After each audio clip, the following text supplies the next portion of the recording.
Police তো যথাযথ ব্যবস্থা নিতে তো পুলিশের দুর্বলতা ছিল দেখেই তো আসলে ঘটনাটা সংঘর্ষের দিকে গিয়েছে, এটা তো আমরা স্বীকার করছি। কিন্তু পুরো পুলিশ তো আসলে একটা পুনর্গঠন প্রক্রিয়ার ভিতরে আছে।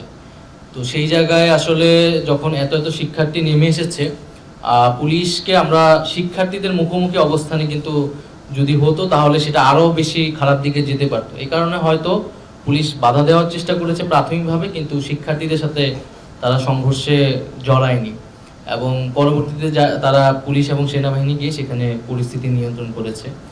এবং আমরা পুলিশের দুর্বলতা বা পুলিশের জায়গা থেকে এখানে দুর্বলতা থাকলে সেটাও আমরা আইডেন্টিফাই করার চেষ্টা করছি এবং আমরা কিন্তু পুলিশকে আরও বেশি সক্রিয় করার জন্যই কিন্তু পুলিশে একটা রদবদল করা হয়েছে এবং আমরা কিন্তু এই রদবদল অব্যাহত থাকবে। যেখানে ব্যর্থ হচ্ছে যেসব জায়গায়, তাদেরকে কিন্তু আমরা পরিবর্তন করব।